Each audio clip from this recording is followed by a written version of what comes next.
아멘. 오늘은 믿음의 여정 7번째 시간으로 성숙한 양보인가 미숙한 탐욕인가라는 제목으로 우리 아브라함 이야기 계속 이어가겠습니다. 우리는 지난 시간에 아브라함의 이 가장 부끄러운 이 순간을 목격했습니다.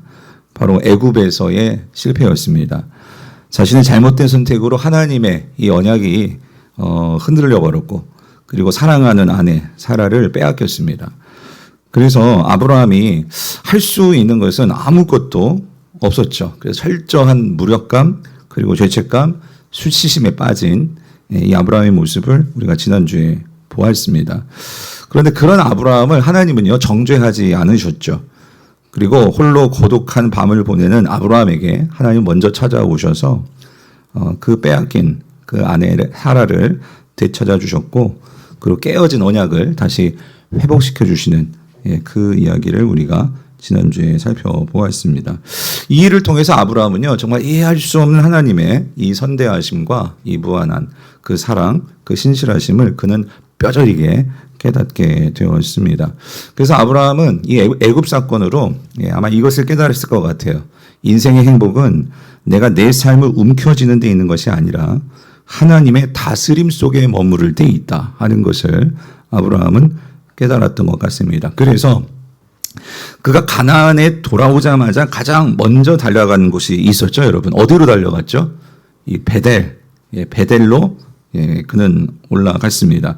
그래서 그곳에서 이 애굽에서 잃어버렸던 이 여호와의 이름, 그 여호와의 이름을 그가 가나안에서 처음으로 그 불렀던 그 제단, 그 베델의 제단에서 여호와의 이름을 부르며 그는 다시 하나님과의 그 관계를 뜨겁게 회복하였죠. 자, 그런데 여러분, 자, 이제 이 지점이 중요한데요. 아브라함은 그가 놓쳤던 여호와의 이름을 다시 찾고 예배를 통해서 큰 은혜를 그는 경험하게 되었습니다. 영적으로 다시 충만하게 된 거죠. 소위 아브라함은요, 은혜의 전성기를 다시 맞이하게 된 것입니다. 자, 그런데 여러분, 여기서요, 우리는 아주 중요한 질문을 해야 됩니다. 그것은 아브라함이 그렇다면 애굽에 가기 전, 그러니까 그는 처음에 가나안에서도 여호와 이름을 불렀습니다.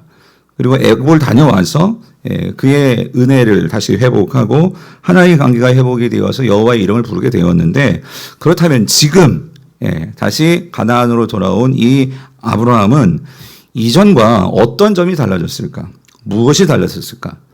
똑같이 여호와의 이름을 부르고 있지만 애굽 이전이나 이후나 부르고 있지만 아브라함에게는 과연 내면에는 어떤 변화가 있었을까? 여러분, 어떤 변화가 있었을까요? 오늘 본문은 우리 그것을 보여줍니다. 특별히 하나님은요, 아브라함이 그냥 단지 이 여호와의 이름을 부르며 그 제단에만 머무는, 요즘 말로 말하면 그러니까 이 예배당 안에서 은혜만 받고 그렇게 머무는 안주하는 그런 삶을 원하지 않으셨던 것 같아요. 그래서 오늘 본문을 보면 하나님은요, 이제 조카 롯과의 관계에 있어, 그리고 그가 가지고 있는 재물이라는 이 그의 소유의 그 상황 속에서 그리고 또 주변에 그들을 아브라함과 롯을 지켜보고 있는 가나안 사람들과의 관계에서 하나님은 이 아브라함을 새롭게 훈련시키시고 또 연단시키시는 것을 오늘 본문을 통해서 보게 됩니다. 즉, 예배를 드리고 난 이후, 은혜를 받고 난 이후 하나님은 그를 그냥 예배당에만 머무는 게 아니라 삶의 현장으로 보내셔서 거기에서 실질적인 삶의 연단을, 훈련을 받게 하시는데, 과연 아브라함은 그런 훈련을, 그런 시험을 어떻게 잘 이겨나갔을까? 통과했을까? 자, 오늘 우리가 그것을 자, 이제부터 살펴보겠습니다. 자, 우리 본문 5절, 6절, 7절을 다시 함께 읽어보겠습니다. 시작. 아브라함의 일행 롯도 소와 장막이 있으므로 그 땅이 그들이 동거하기에 넉넉하지 못하였으니 이는 그들의 소유가 많아서 동거할 수 없었음이니라. 그러므로 아브라함의 가축의 목자와 롯의 가축의 목자가 서로 다투고 또 가나안 사람과 브리스 사람도 그 땅에 거주하였는지라. 아멘. 자, 사랑하는 성도님, 아브라함이 그 당시 이제 제단은 산에 있었거든요. 그 베델에 있는 그 제단에서 여호와의 이름을 부르고 정말 하나님의 은혜를 정말 경험하고 눈물을 흘리면서 지난 애굽에서의 시간들을 회개하고 그리고 나서 그는 산 아래로 내려왔을 거예요.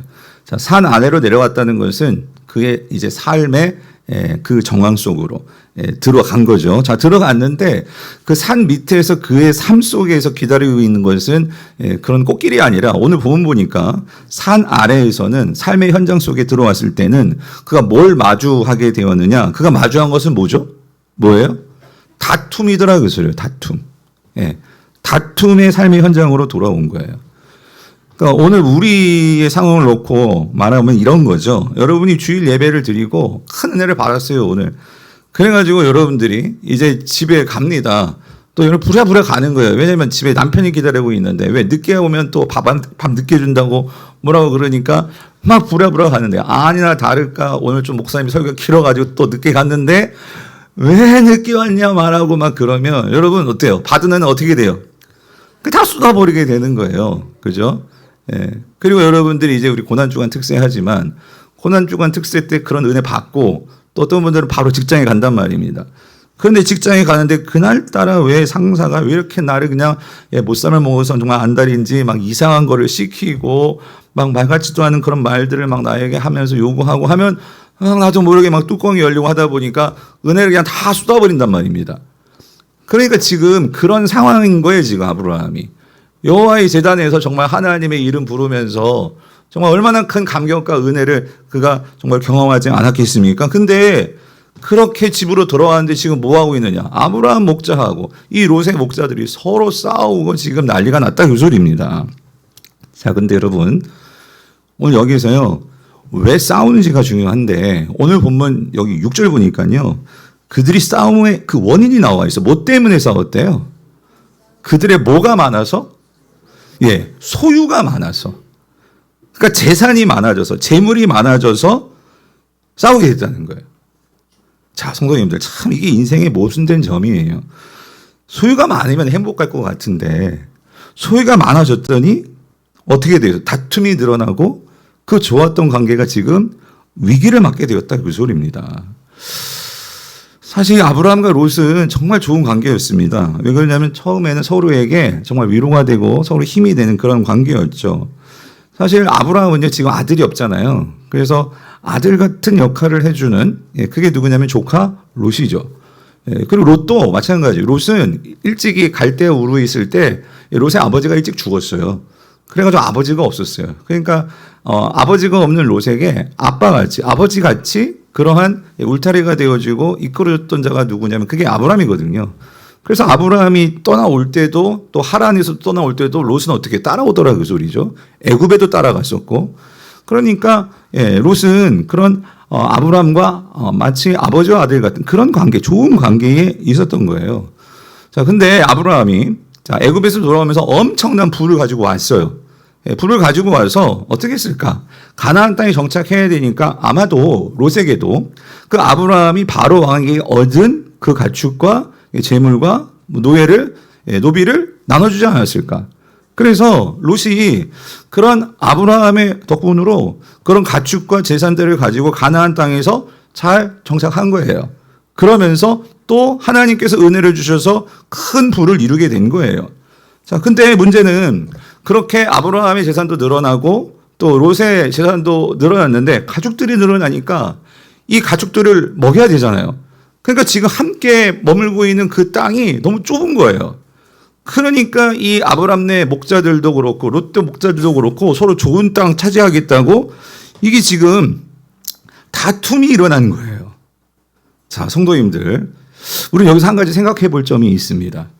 그거는 분명 여러분 재물과 소유는 하나님께서 우리에게 주시는 축복입니다. 그런데 여러분 이거 기억하셔야 돼요. 재물과 소유 그 자체는 복이 아닌 것을 여러분 분명히 기억하셔야 돼요. 다시 말씀드려요. 재물과 소유가 하나님이 주신 축복이 될 수 있지만 그 자체가 복이 아니고요. 사실은 그 하나님이 주신 재물과 소유를 우리가 어떻게 관리하느냐에 따라서 우리가 어떻게 그거를 대하느냐에 따라서 그것이 뭐가 될 수 있어. 축복도 될 수 있고 또 혹은 그게 뭐가 되는 거예요. 재앙이 될 수 있다 그 소리입니다. 그래서 이런 점에서 하나님은요, 지금 아브라함에게 아주 중요한 시험을 하시는 거예요. 새로운 시험이에요. 기근의 시험이 아니라, 기근의 시험은 먹을 게 없어서 시험 받으신 것이고, 지금은요, 먹을 게 많아요. 지금은요, 내가 가진 게 많아요. 그런데 하나님께서 이제 아브라함을요, 그러니까 부하게도 하시고, 비천하게도 하시고, 이 모든 것들을 경험하게 하시는데, 지금은 부한 상태예요. 재물이 많은 상태예요. 그런 상황 속에서 하나님께서 이제 이 재물을 아브라함이 어떻게 대할 것인가. 그리고 결국 인간의 관계의 문제들, 다툼은 이 재물 때문에 일어나는 건데, 물질 때문에 일어나는 건데, 더 쉽게 돈 때문에 일어나는 건데, 이제 아브라함을 하나님께서 복의 통로로 삼으실 거란 말입니다. 그런데 그 복의 통로로 삼으려면 당연히 이 물질의 문제를 해결해야 되는데, 이 재물을 이제 아브라함이 어떻게 이러한 재물의 문제들을 해결할 수 있을까? 하나님 지금 그 차원의 시험을 아브라함이 만나게 하셨다라는 거예요. 자, 성도님들, 아브라함이 이 재물의 문제를 어떻게 그가 바라보고 어떻게 그가 대했을까요? 그것을 보여주는 게, 자, 7절인데, 여러분 7절을 한번 보면은요, 7절이 좀 되게 이상한 생뚱맞은 그런 표현이 있습니다. 우리 7절을 같이 한번 읽어볼게요. 같이 읽겠습니다. 시작.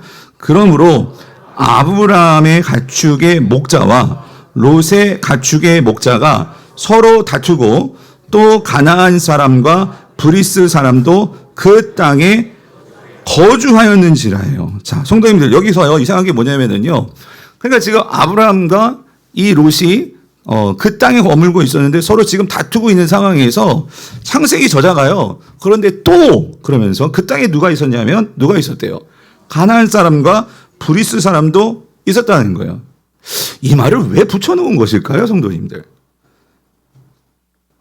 그러니까 이겁니다. 지금 창세기 저자는요, 아브라함과 지금 이 롯의 가정이 싸움이 붙은 거예요.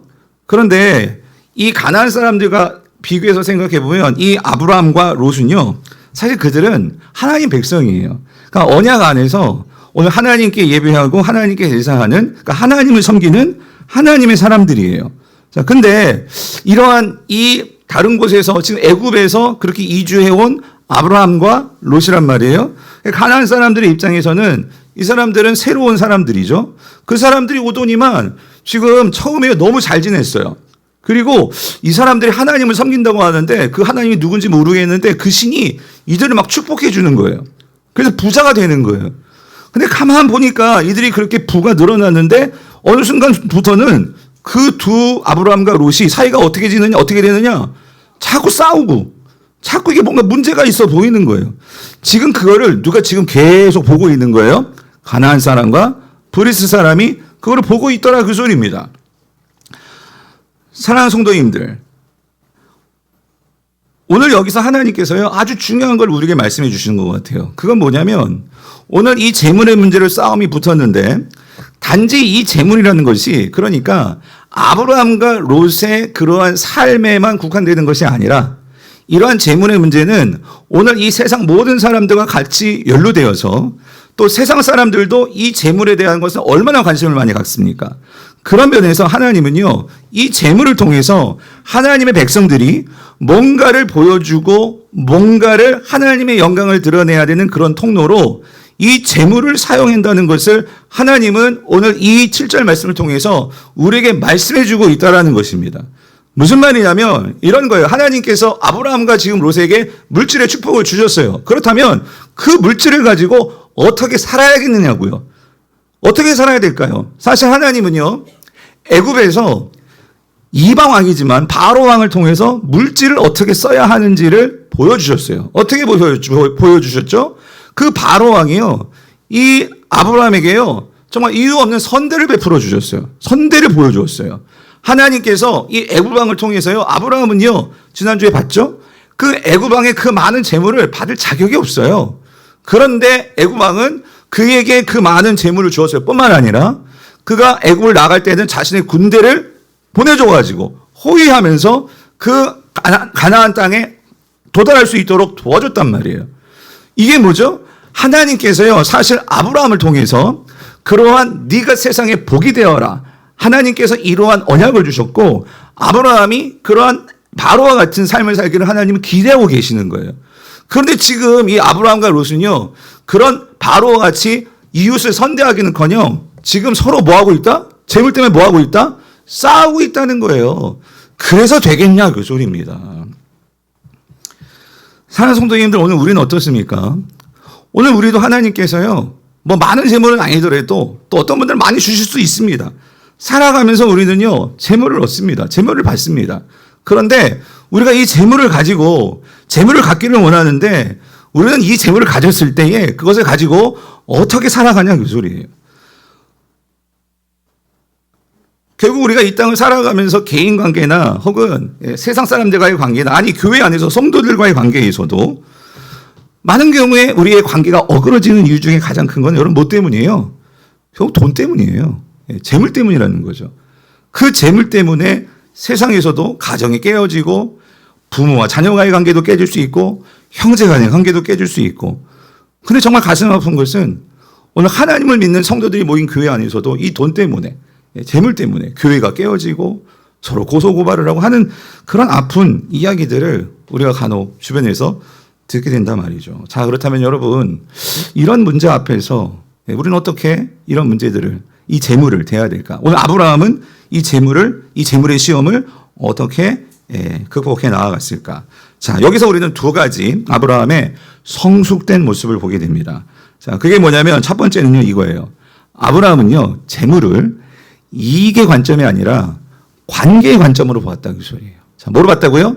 이익의 관점이 아니라 관계의 관점이라는 거예요. 이게 무슨 말이냐면, 자, 여러분 8절을 보세요. 8절을 같이 읽어보겠습니다. 시작. 아브라함이 롯에게 이르되 우리는 한 친족이라 너나 나나 내 목자나 네 목자나 서로 다투게 하지 말자. 자, 여러분, 재물로 인한 다툼의 문제가 벌어졌어요. 자, 벌어졌는데 아브라함이 뭐라고 선포하냐면 우리는, 롯에게 말하는 거예요. 우리는, 자, 뭐다? 한 친족이다. 여러분, 이 말이 무슨 말일까요? 그러니까 여러분 이거예요. 아브라함이 지금 중요하게 보는 것은 이 재물의 문제로 지금 관계가 어그러졌거든요. 그런데 이 상황에서, 다툼의 상황에서 아브라함이 이제 관심을 두게 된 것은 이익이 아니라 너와 나는 어떤 관계예요? 친족. 다시 말하면 우리는 관계가 있다 그 소리예요. 근데 어떤 관계냐? 단지 혈연 관계만 말하는 것이 아니라 오늘 아브라함은요, 지금 이 가나안, 하나님을 믿지 않는 이 가나안 땅에서 너와 나는 하나님의 축복으로 이러한 재물을 얻게 되었다 그 소리예요. 그렇기 때문에 오늘 우리가 얻은 이 재물을 생각할 때 우리는 먼저 뭘 생각해야 되냐면 이 재물에 관심을 둬서는요, 내가 이익을 가지고 내가 만약에 이 재물을 바라보게 되면은요, 아브라함은요, 얼마든지 롯에게 자기의 어떤 주장할 수 있는 그런 권리가 있습니다. 왜 그러냐면 여러분 생각해 보세요. 롯이 가지고 있는 그런 재산에 정말 그 처음에 이 재산을 준 것은, 롯에게 준 것은 누가 준 거예요? 누구 걸 떼준 거예요? 아브라함 것을 떼준 거예요. 아브라함이 떼어줬기 때문에 아브라함이 지분이 큽니다. 그런데 왜 너 내 거 가지고 그렇게 부자가 됐는데 왜 지금 여기서 왜 누가 더 크니 내가 더 크니?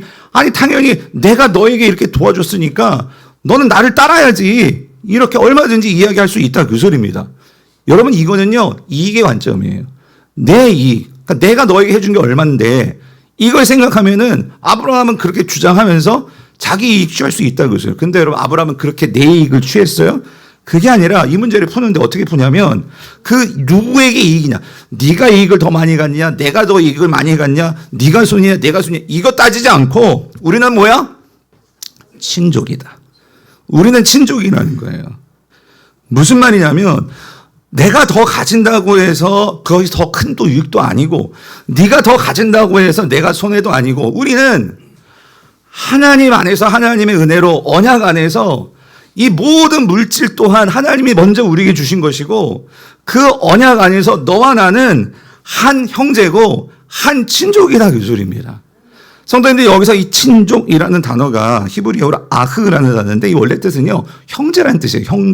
형제. 그냥 조카로 보지 않아요. 아브라함은 지금 너는 하나님의 언약 안에서 하나님께서 우리에게 주신 복 안에서 그런 복이 너에게 흘러간 거고 이 모든 것이 하나님의 언약 안에서 나는 하나님이 주신 것을 흘려보냈을 뿐이고 그러므로 우리는 이 가나안 땅에서 하나님을 섬기는 하나님의 백성, 하나님의 자녀, 한 가족이라는 거예요. 이러한 관점을 보니까, 이러한 관점을 가지고 보니까 이거는 싸울 일이 아니더라 그 소리예요. 성도님들, 이게 관계적 관점이에요. 관계로 보는 거예요, 재물을. 여러분들이 그 가평에 가시면 그 분당우리교회에서 세운 가평우리마을이라는 게 있어요. 사진 한번 보여주세요. 혹시 가보신 분 계세요? 나중에 한번 기회 되시면 여러분이 가평에 좀 한번 이렇게 일반 가족끼리도 가실 수 있어요. 좀 이렇게 쉬고 좀 그런 시간을 갖고 싶다 하면, 예, 뭐 호텔 있는 데 싸요. 그러니까 여러분들이 가시면 좋은 쉼을 가질 수 있는데, 근데 이게 원래 취지는요, 지금도 원래 그 취지예요. 이런 장애우, 정말 삶에 지치고 힘든 그런 분들이 좀 와서 쉼을 얻고, 또 이런 미자리 교회 어려우신 목사님들이나 선교사님들 이렇게 오셔가지고 좀 쉼을 가질 수 있도록, 물론 성도님들도 오실 수 있고, 그래서 이 교회가 이 가평에 이런 마을을 만들어놨어요. 숙소, 쉬고 할 수 있는. 그러니까 쉽게 말하면 세상으로 말하면 리조트죠, 리조트. 근데 막 그렇게까지 화려하진 않지만 그래도 안락하고 쉼을 가질 수 있고 기도할 수 있고 묵상할 수 있고 그런 공간을 만들어 놓은 거예요. 자, 근데 여러분, 이런 공간이 어떻게 세워진 줄 아십니까? 이 공간은요, 그 시작은요, 그러니까 분당우리교회 한 권사님이 평생 모은 재산이 있었어요. 근데 그거를 어느 날 목사님께 갖고 나온 거예요. 평생 모은 재산. 근데 이 권사님이 마음에 이런 소원이 있었던 것 같아요.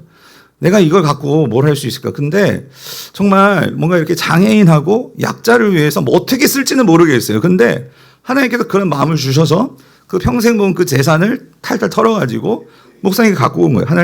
목사님, 하나님을 위해서 이걸 장애인이나 그런 장애우들을 위해서 좀 써주세요. 이렇게 드린 거예요. 목사님이, 권사님 그거 갖고 남은 삶을 사셔야지 어떻게 그거를, 이거 다 주셨으니까 맨 처음 받지 않으셨다는데 흑구 하나님께서 그런 마음을 주셔서 이런 장애우하고 그런 약한 사람들을 위해서 좀 어떤 방법이 있는지 써주세요. 받으신 거예요. 그래가지고 목사님이 고민하다 이걸 어떻게 해야 되나. 그래가지고 이거를 이제 예배 시간에, 이렇게 설교 시간에 말씀하신 거죠. 말씀을 하시는 어떤 권사님이 이래 가지고 평생 모은 재산을 하나님께 정말 이렇게 어려운 장애우들을 위해서 쓰라고 갖고 왔는데 뭘 해야 될지 모르겠다. 어떻게 될지 모르겠다. 그러면서 이런 일이 있다. 이제 교회 기도해 달라고 공포를 하신 거겠죠. 그랬는데 그날 그 설교를 또 분당우리교회 어떤 집사님이 들으신 거예요. 들으셨는데 이분은요, 뭘 갖고 있느냐. 가평의 땅 2만 평을 갖고 있는 거예요. 이게 그 집사님 땅에 세워진 거예요. 2만 평에. 예. 그러니까 이분은 그럼 어떤 마음으로 그 2만 평을 하나님께 드릴 수 있을까? 가평 우리마을 홈페이지에 들어가면 그분의 간증이 있어서 제가 옮겨 적어와서 한번 들어보세요. 어린 시절 어머님은 참 신실하시고 평생을 지독할 정도로 헌신하신 분이세요. 시장에서 생기는 매일의 수입 중에 10분의 1을 꼬박꼬박 장판 속에 넣어두셨다가 교회에 헌금하시던 분인데 그런 모습이 우리가 이렇게 마음을 먹게 된 계기가 되었어요. 언제부턴가 재물이 많아지는 게 늘 부담이었어요. 그러던 어느 날 토지를 사야겠다는 인간적 욕심이 생겨서 이 땅을 구입하게 되었는데 이게 맞지 않은 큰 옷이라는 것을 깨닫게 되면서 자녀들에게 상속하는 것도 올바른 인생을 살아가야 할 그들에게 짐이 될 수 있을 것 같고 그런 와중에 평생 재산을 헌금하신 권사님 이야기를 듣고 아내가 먼저 이 땅과 연결하면 뭔가 될 것 같다 하여서 담임 목사님께 여쭤보고 기증하게 되었습니다. 라는 간증이 적혀 있었습니다. 성도님들, 평생 모은 재산을 헌금하신 권사님, 그리고 2만 평이라는, 이게 작은 땅이 아니잖아요. 그 2만 평이라는 엄청난 재산, 그 땅을 교회에 헌신하신 이 집사님, 그러니까 이 집사님들이 있었기에 물론 이분들 이것만은 되지는 않죠. 또 성도님들이 거기에 같이 또 헌금하시고 또 전국 각지에서 또 목사님 설교를 많이 들으시니까 모르겠어요. 여러분 중에 헌금하시는 분 있는지 모르겠어요. 그렇게 모아진 것을 통해서 지금 뭐가 세워졌냐면 지금 가평 땅에 하나님 나라가 세워진 거예요. 그런 장애우들과 그런 약한 사람들이 언제든지 와서 쉼을 누릴 수 있는 그런 공간이 생겼다는 소리입니다. 자, 근데 여러분, 지금 여러분 다 집문서 갖고 오세요. 지금 제가 그걸 설명하는 게 아닙니다. 핵심은 이거예요. 어떻게 이 권사님은 자신의 전 재산을 그 장애우들과 어려운 사람들을 위해 내놓고, 어떻게 이 집사님은 2만 평이나 되는 그 땅 문서를 같이 내놓을 수 있는 그 재물을 보는 관점이 뭐냐는 거예요. 만약 이분들이 이익의 관점에서 본다면 이거 내놓을 수 있을까요? 아니 전 재산이 아니라 내 11조도 내기 힘들 거예요. 이것이 내 관점에서만 보면 여러분 물질은요 우리는 줄 수밖에 없어요. 그런데 이분들이 보는 관점이 뭐예요? 관계의 관점이더라 그 소리요. 너와 나의 관점이고 하나님 나라의 관점이고 이 관점에서 바라보니까 이 재물은요 하나님이 주신 축복 맞아요. 그런데 그걸 어떻게 해요? 흘려보내서 나도 기쁘고 너도 기쁘고 우리 모두가 누릴 수 있는 그 차원이 축복의 통로더라는 거예요. 여러분 이게 오늘 아브라함이 보여주는 관점이더라 그 소리예요. 물질을 나의 이익으로 바라보면 여러분 롯과는요 계속 원수처럼 지낼 거예요. 그런데 그게 아니라 아브라함은요 우리는 뭐다? 친족이다. 관계로 바라보니까 여러분 더 이상 이 다툼이 어떻게 되는 거예요? 끝나버리는 거예요. 사랑하는 성도님들, 오늘 여러분 물질을 어떤 관점에서 바라보십니까? 참, 그래서 이런 게 참 교회가 주는 또, 여러분 또 훈련이지 않을까요? 우리가 우리 성도님들도 뭐 장례든지 좋은 일이 있으면 여러분들이 또 우리 성도님들 섬기고자 반찬도 섬기시고 떡도 섬기시고 그게 뭐냐면 이게 관계적인 관점에서 재물을 쓰시는 거잖아요. 사실 오늘 한 청년도요, 사실 이렇게 안 해도 돼. 저희가 말렸어요. 그 주방팀에서도요, 그 반찬 안 해도 돼요. 그런데도 이 자매가요, 그냥 성도님들을 섬기고 싶다는 거예요. 여러분 누군지도 모르잖아요. 그냥 청년이에요. 작은 청년. 그런데 그렇게 섬기는 이런 게 뭐예요? 물질을 어떻게 쓰느냐. 나의 이익이 아니라 그거 갖고 청년이 자기 쓰면 되잖아요. 그런데 뭐예요? 여러분들 다 모르는데도 섬기고 싶은 마음으로 섬기는 거. 이게 뭐예요? 관계적인 그러한 관점이더라는 거죠. 여러분이 그러니까 물질이 크고 작고가 아니고요. 내가 물질을 대하는 태도가 어떠한가를 여러분이 꼭 점검하시기를 바라요. 여러분 관계적인 관점에서 물질을 대하신다면 여러분이 분명히 성숙한 성도이심을 믿습니다. 그리고 하나님은요 그런 분들을 통해서 축복의 통로로 하나님의 물질이 흘러가도록 축복해 주실 것을 믿습니다. 우리 교회가 또 그렇게 되기를 바라고요. 여러분 아멘이시죠? 첫 번째 이게 아브라함의 성숙한 모습이라면 두 번째는요 양보의 모습입니다. 양보. 여러분 9절을 같이 한번 읽어볼게요. 9절 같이 읽어볼게요. 시작. 내 앞에 온 땅이 있지 아니하냐. 나를 떠나가라. 내가 좌하면 나는 우하고 내가 우하면 나는 좌하리라. 그러니까 무슨 말이냐면 아브라함은요 땅을 선택할 수 있는 우선권은 사실 아브라함에게 있어요. 여러분 그렇죠? 여러분 생각해 보세요. 지금 사실 가나안 땅은 여러분 하나님이 아브라함에게 주셨어요? 롯에게 주셨어요? 아브라함에게 주셨어요. 그러면은요 아브라함이 이 상황에서 내가 먼저 좋은 땅 취할 수 있어요. 그리고 하나님과의 그 언약적인 관점이 아니더라도 아브라함은요 족장이에요. 족장은 이 고대 사회에서는 왕 같은 존재거든요. 그러니까 모든 정권을 다 갖고 있어요. 그런데 이런 족장 사회에서요 그러한 그 사회적으로 높은 지위에 있는 사람이에요. 근데 자기 기득권이 있는데 그걸 포기하고 정말 약한 이 롯에게요 그걸 준 거예요. 네가 원하는 대로 해라. 이거는요 그 당시 사회에서는 좀처럼 찾아보기 힘든 일인 거예요. 근데 아브라함은 지금 어떻게 하냐. 자신의 모든 기득권을 다 내려놓고 그리고 그 모든 것을 롯에게 준 거예요. 성도님들 왜 다툴까요? 왜 이게 해결이 안 될까요? 그것은요 이거예요. 서로 팽팽하게 대립하는 상황에서요 양보가 없으면은요 여러분 문제 해결되지 않는 거예요. 물론 타협이라는 게 있지만 가장 빠르게 가장 문제가 신속하게 해결할 수 있는 것은 누군가가 양보하면 되는 거예요. 여러분 애들 이렇게 집에서 싸울 때 항상 그런 거 아니에요. 야 네가 언니니까 좀 양보하고 네가 오빠니까 양보하고 맨날 뭐 그렇게 문제를 쉽게 해결하려고 하잖아요. 근데 애들 양보해요? 아니 안 하죠. 어떻게든 이거 내가 지고 내가 먹겠다고. 여러분 그러면 계속 뭐예요? 치고 받고 막 여러 가지 잔소리 나오고 싫은 소리 나오고 그렇게 되는 건데 성도님들 그러니까 아브람과 롯은 요즘 말로 하면 지극히 아브람이 갑이고 롯은 을이에요. 그런데 그 갑을 관계에서 이게 어떻게 그 관계가 쉽게 타협점으로 나아가느냐고요. 갑이 양보를 해버린 거예요. 을에게 도와줬다 그 소리죠. 그런데 여러분 그럼 중요한 건 이거죠. 어떻게 아브라함이 이렇게 양보를 할 수 있었을까? 그냥 아브라함이 그냥 정신이 헷가닥 해가지고 형님 하니까 그래 내가 형님이니까 양보한다. 뭐 이런 차원이었을까? 그건 아닌 것 같아요. 왜 그러냐면 우리가 지난주 말씀을 들었잖아요. 아브라함은요 지금 애굽을 통해서 엄청난 변화를 그가 경험한 것 같아요. 뭐냐면 아브라함이 애굽에서 경험한 것은 뭐였죠? 이거였어요. 내가 쥐려고 하면 잃고 하나님이 지키시면 산다는 거예요. 내가 정말로 살려고 아둥바둥 되면서 지키려고 했던 여러분 그 사라 어떻게 되어버렸어요? 잃어버리는 거예요. 그죠? 그렇게 내가 한번 잘 살아보겠다고 가나안 땅 잊어버리고 애굽에 왔는데 그냥 어떻게 됐어요? 살겠다고 왔는데 자기 살겠다고 하다 보니까 사라를 잃고 그의 인생이 완전히 하나님의 언약에 꼬꾸라지는 이러한 상상이나 했겠어요? 그렇기 때문에 여러분 아브라함은요 그걸 경험한 거예요. 아, 내가 정말로 지으려고 하면 다 잃지만 결국 하나님이 지키시면 된다 하는 것을 이가 경험하게 되니까요. 결국 아브라함은요 그 롯과의 관계에서 이 다툼 속에서요 내가 좋은 땅 찾겠다고 막 자기 형님, 내가 형님이잖아, 내가 하나님의 뭐 잘 믿고 하나님의 이름을 내가 알잖아, 뭐 그런 이유 갖다 붙이지 않더라는 거예요. 그냥 어떻게 해요? 네가 좋은 땅 가져. 양보하는 거예요. 그리고 오늘 아브라함은 이 믿음 가진 거죠.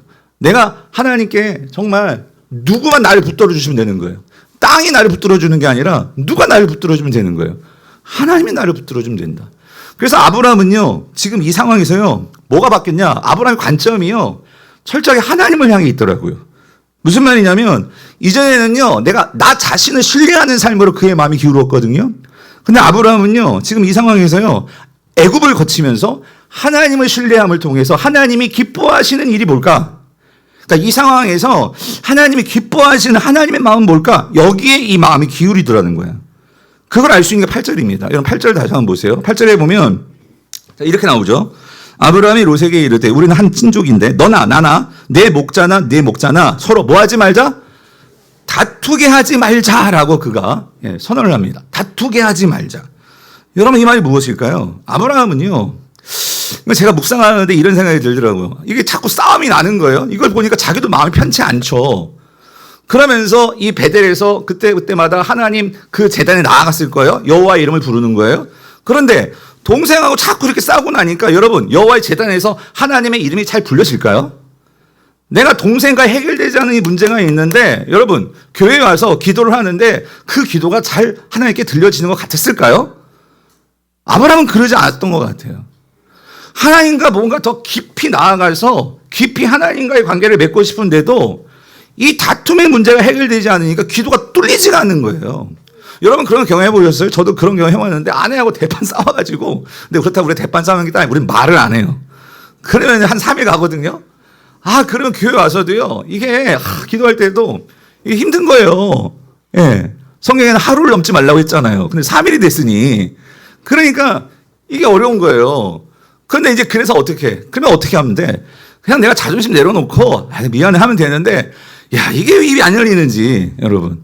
그럼 아내가 먼저 좀 말해주면 좋겠는데 이 와이프도요 항상 말이 적어.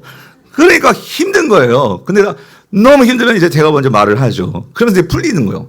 근데 여러분 아브라함도 그걸 경험한 것 같아요. 그러니까 하나님이 이 기도가 더 깊이 들어가야 되는데 이게 뭔가 하나님 관계가 더 깊게 나아가지 못하는 이 답답함이 있다 보니까 왜 그런 걸까? 아브라함은 깨달았던 것 같아요. 하나님은 화평을 원하시는다는 것을 분명히 깨달았던 것 같아요. 여러분 그게 여러분 히브리서 12장 14절 이렇게 말씀하시죠. 모든 사람과 더불어 화평함과 거룩함을 따르라. 이거 없이는 아무도 누구를 보지 못해? 주를 보지 못한다. 여러분 다툼이 있는 곳에는요 하나님이 보이지 않습니다. 여러분 다툼이 있는 가정, 다툼이 있는 교회, 다툼이 있는 당회, 다툼이 있는 여러분 청가대, 다툼이 있는 찬양팀, 여러분 거기에요 뭐 찬양은 막 멋들어지게 할 수 있어요. 교회 프로그램 돌아갈 수 있어요. 자, 근데 여러분 거기에 하나님의 영광이 있을까요? 사랑하는 성도님들 오늘 하나님 분명히 말씀하세요. 모든 사람과 더불어 어떻게 하래요? 화평해야 된다. 그래야 뭐가? 누가 보여요? 하나님이 보여요. 근데 예수님도 그런 말씀 하셨죠. 여러분 마태복음 5장 9절 같이 읽어볼게요. 시작. 화평하게 하는 자는 복이 있나니 그들이 하나님의 아들이라 이끌음을 받을 것이며. 여러분 하나님의 아들은 예수 그리스도십니다. 그런데 화평하게 하는 자들은 그들이 곧 누구예요? 하나님의 아들이야. 일컬음을 받는데요. 아브라함은 이걸 깨달았던 것 같아요. 지금 이게 다툼을 빨리 해결해야 된다. 하나님은 다툼을 원하지 않는다. 그래서 뭐라고 해? 우리가 서로 다투지 말자라고 선언을 하는 거예요. 그러므로 여러분 아브라함은 당당하게 양보를 한 거예요. 그냥 내가 형님이니까 막 어떻게 좋은 소리 들려 그게 아니라 양보를 하는 거예요. 당당하게. 근데 왜 당당하게라는 내 표현을 썼냐면 여러분 세상은요 이렇게 말합니다. 여러분 양보가 쉽지 않거든요. 왜 그러냐면 세상은요 이렇게 말해요. 세상 너 앞길 안 봐줘. 그러니까 네가 어떻게든지 악착같이 좋은 것은 네가 쟁취해야 해. 그래야 네가 살아. 여러분 이게 세상이죠. 왜? 아무도 나를 봐주지 않아요. 아무도 나를 봐주지 않는 게 이 세상이에요. 그러니까 어떻게든지 내 목구멍은 내가 채워야 돼. 예, 각자 도생의 시대 아닙니까? 이 세상의 말이에요. 세상의 말. 예, 먼저 좋은 것을 선점해라. 예, 그렇지 않으면 네 것은 없다. 근데 아브라함은요. 가나안 사람들은 그렇게 살지 모르지만 아브라함은 믿었던 거예요. 뭘 믿었어요? 애굽을 통해서 내가 비우면 누가 채워? 여러분 내가 놓으면 누가 채워? 하나님이 채우신다는 걸 믿은 거예요. 아멘이십니까?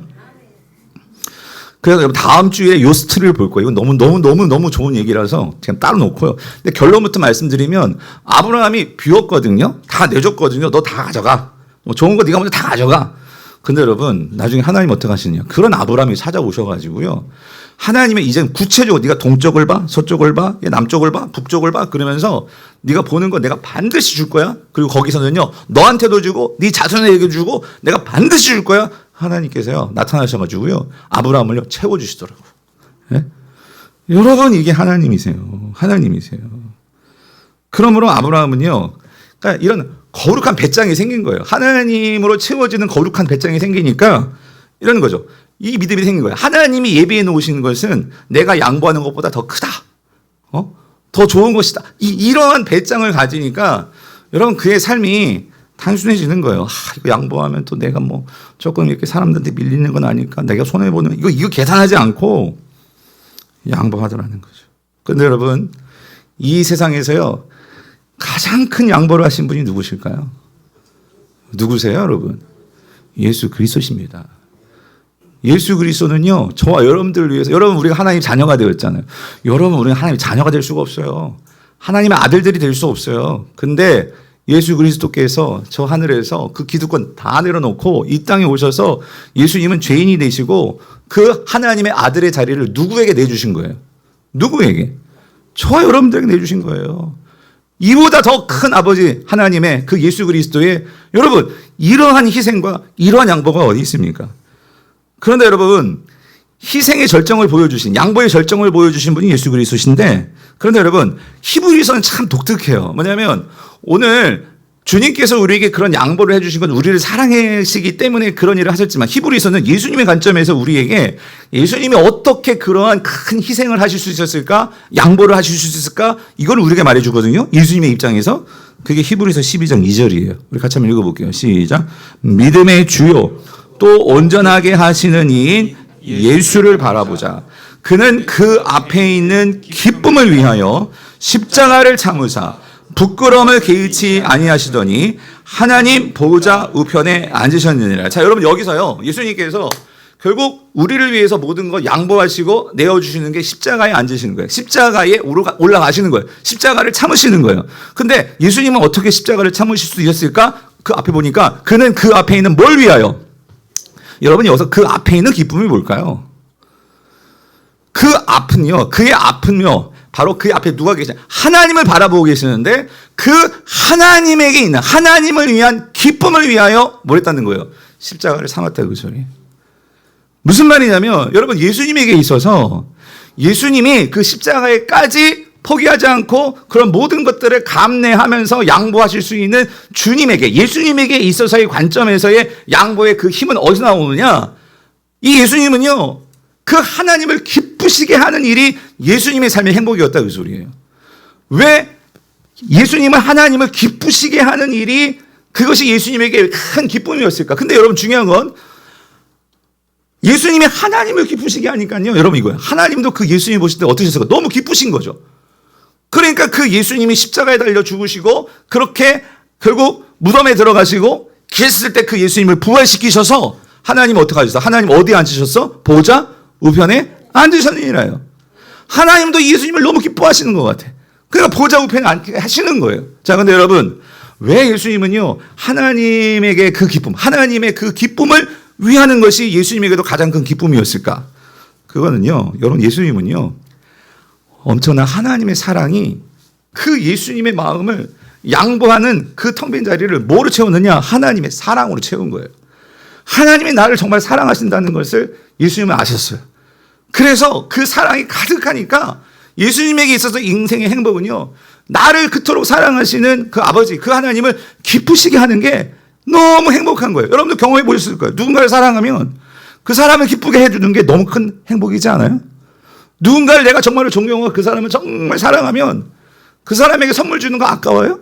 그 사람에게 돈 주는 거 아까워요? 안 아깝잖아요. 그 사람에서 양보하는 게 여러분 짐이 돼요? 안 되잖아요. 그 사람이 뭐 하니까? 기뻐하니까. 그런데 여러분 예수님 보십시오. 예수님께서요, 이 땅에 내려오셔가지고 죄인의 그 자리로 내려오셨음을 보여주는 게 예수님이 세례를 받으시는 장면이거든요. 그 요단강 똥물에 예수님이 들어갈 이유가 없어요. 그런데 세례요한테 머리 디밀고 예수님께서요, 그 요단강에서 세례를 받으시는데 그 하나님의 아들이, 그런데 그 모습을 하나님이 지켜보고 계셨어요.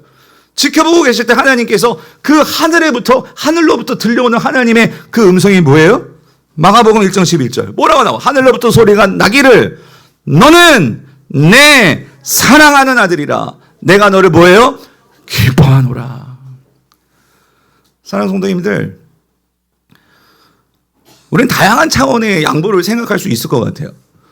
뭐냐면 정말 내 삶 속에서 어떤 물질적인 양보도 있을 수 있을 것 같고요. 어쩌면 내 삶 속에서 나의 건강을 때로는 나는 정말 원치 않는데 왜 하나님 나의 건강을 뺏어가는 것일까? 뭐 여러 가지, 뭔가 내가 내어놓아야 되는 뭐 여러 가지 그런 상황들이 있을 수 있어요.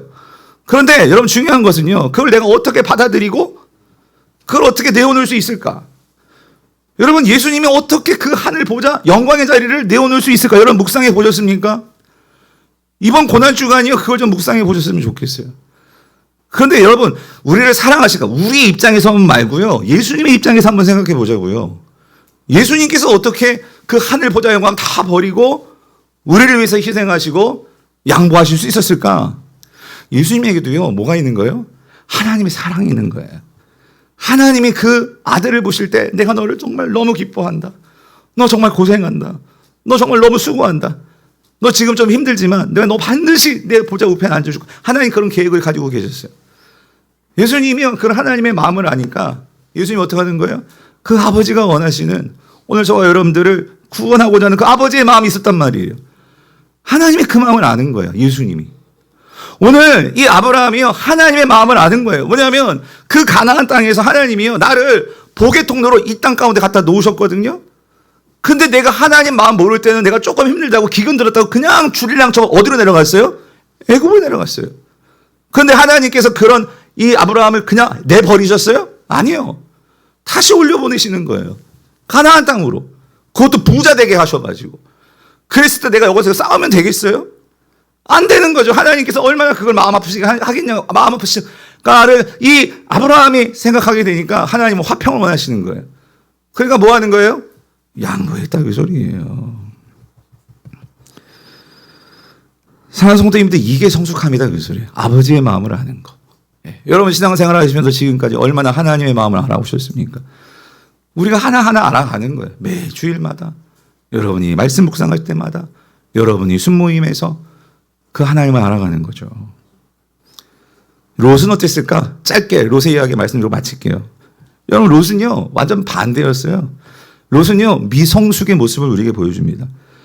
근데 왜 그러냐면 생각해, 그럴 것 같아요. 여러분 롯은요, 이런 거예요. 하나님을 모르는 건 아니에요. 왜? 아브라함을 통해서 그냥 들었어요. 그리고 아브라함이 때마다 그 베델의 제단에 가서 하나님께 제사 드리고 하는 거 봤어요. 그런데 그랬더니 하나님께서 아브라함에 축복 주는 것도 봤어요. 그래가서 어쩌면 이 롯도요, 아브라함이 제단에 가서 이렇게 하나님께 예배할 때요, 이 롯은요 그냥 비나이다 했을 것 같아요. 나도 좀 복 주세요, 그냥. 예. 그러니까 여러분 정말 하나님 복 주셨네. 그런데 그의 인생에서 하나님을 직접 만난 경험도 없어. 하나님의 그 음성을 들은 경험도 없어. 그러니까 나에게 있어서요, 아브라함 이게 웬 떡? 이 아브라함이 나에게 우선권을 줬어요. 선택권을 줬어요. 그러니까 이 롯은요, 그걸 덥석 물더니만 어떻게 인생을 살아가느냐. 눈에 그냥 복이 좋은 대로 따라가는 거예요. 하나님과의 관계에도 아브라함의 그거 중요하지 않아. 그냥 내 눈에 복이 좋은 대로 따라가더라, 그 소리예요, 여러분. 여러분, 이게 미성숙이에요. 여러분 미성숙은 뭐냐면은요 그냥 눈에 보기 좋은 대로 따라가는 거예요. 예. 그런데 여러분 그 결과가 어떻게 되었을까 우리가 알잖아요. 여러분 오늘 보면 10절 11절 보세요. 같이 읽어볼게요. 시작. 이에 롯이 눈을 들어 요단 지역을 바라본즉 소알까지 온 땅의 물이 넉넉하니 여호와께서 소돔과 고모라를 멸하시기 전이었으므로 여호와의 동산 같고 애굽 땅과 같았더라. 그러므로 롯이 요단 온 지역을 택하고 동으로 옮기니 그들이 서로 떠난지라. 여러분 사실 아브라함은요 이 롯이 정말 그 소돔 지역으로 가는 것을 아브라함은 원치 않았을 것 같아요. 근데 더 중요한 건 이거예요. 오늘 본문에 보면은요 사실 여기 보니까요 왜 눈을 들었는데 이 롯이 왜 이 요단 동쪽 지역을 택했을까? 이 지역이요 비옥한 지역이었어요. 물이 많고 일단 그래서 여기 물이 많다고 하잖아요. 그래서 이렇게 나오죠. 그 땅은 마치 여호와의 동산 같다. 이 말은 에덴 동산을 말하는데 그러니까 눈에 보기에는 에덴 동산 같아. 왜? 물도 많고 비옥하니까. 근데 뒤에 나온 말이 의미심장해. 보기에는 에덴 동산 같은데 그런데 속으로 들어가서 보면 그 땅은 뭐와 같았더라? 뭐와 같았더라? 애굽 땅과 같았더라. 여러분 성경에서요. 구약에서 애굽은요. 우리가 가지 말아야 할 곳입니다. 예. 아무리 보기 좋아도 먹기 살기 좋아 보여도 여러분 거기는 가야 할 곳이 아닙니다. 성도는 애굽은 나와야 하는 곳이에요. 출애굽해야 하는 곳이에요. 그런데 이 롯은요. 그거 관심 없어요. 그냥 눈에 보이면 좋으면 되는 거야. 그래서 이 롯이 결국 그 소알 지역으로 가다가 보니까 진짜 눈이 휘황찬란하게 발달되고 정말 도시가 있고 그곳이 어디냐면 그게 소돔이었다. 그래서 소돔. 예. 롯은 소돔에 가서 삽니다. 근데 여러분 소돔이 어떤 곳이에요? 여러분 13절 보면 소돔에 대해서 하나님께 이렇게 말씀하십니다. 13절 한번 띄워주세요. 13절 소돔 사람은 여호와 앞에 어때요? 악하며 큰 죄인이었더라. 거기 가서 사는 거예요. 거기 가서. 네. 왜? 거기 돈이 많았거든요. 사람들이 많이 모여 있으니까. 그러니까 거기서는 잘 사는지 모르겠어. 자, 근데 여러분 이 롯의 이 눈에 보이는 대로 살아가는 이 미숙함의 결과를 우리 아시죠? 우리 나중에 보겠지만 창세기 19장 가면 결국 하나님께서 이 소돔을 불로 심판하시잖아요. 여러분 그때 롯이 그가 가지고 있던 모든 재산 다 가지고 나왔습니까? 하나도 못 갖고 나왔어요. 그리고 몸만도 나오는데 몸도 제대로 나왔나? 아내는 어떻게 되었어? 아내는 나오다가 또 어떻게 돼? 소금 기둥이 되고. 그리고 두 딸을 데리고 나왔습니다. 두 딸을 데리고 나왔는데 이 딸들이요 그 소돔에서 신앙 다 팔아먹고 그 소돔의 문화에 완전히 정말 쩔어 있다 보니까 자기가 두렵다고 어떻게 합니까? 아버지를 술먹여가지고 예? 나의 이익만 생각하니까 지금 우리는 도저히 이해할 수 없는 아버지가 근친상가를 해서 예? 생산하겠다고. 아버지와 관계도 생각 안 해요. 그냥 내가 뭐야. 출산을 해야지만 고대 사회에서는 인정을 받으니까. 그런 일들이 벌어지더라는 거예요. 사랑하는 성도님들, 오늘 우리가 이 두 가지 선택에 우리에게 주어진다면 여러분 아브라함의 성숙으로 나아가시겠습니까? 눈에 보이는 롯의 미성숙으로 나아가시겠습니까? 당연히 우리는 성숙으로 나아가야 되겠죠. 그러기 위해서 바라기는 오늘 저와 여러분들이 사랑하는 성도님들 때로는 성숙의 길이 힘들 수 있겠지만 그러나 우리가 성도들이라면 과연 우리는요 인생에서요 어떤 길로 나가겠습니까? 이런 성숙한 양보의 길, 미성숙한 탐욕의 길이 있다면 당연히 오늘 우리 주 예수 그리스도께서 보여주신 그 성숙의 양보의 길로 나아가시는 우리 모든 성도님 될 수 있기를 축원합니다. 그럴 때 여러분 그래서 우리가 이 한 주간 동안 여러분 어떤 상황이든지 여러분이 그런 상황이 올 수 있어요. 내가 양보해야 될 생각. 그럴 때 네가 좌하면 나는 우하고 네가 우하면 나는 좌하리라 하는 그런 고백을 통해 주 예수 그리스도의 마음으로 사랑하시는 우리 모든 성도님 될 수 있기를 주님의 이름으로 축원드립니다. 오늘 말씀 생각하면서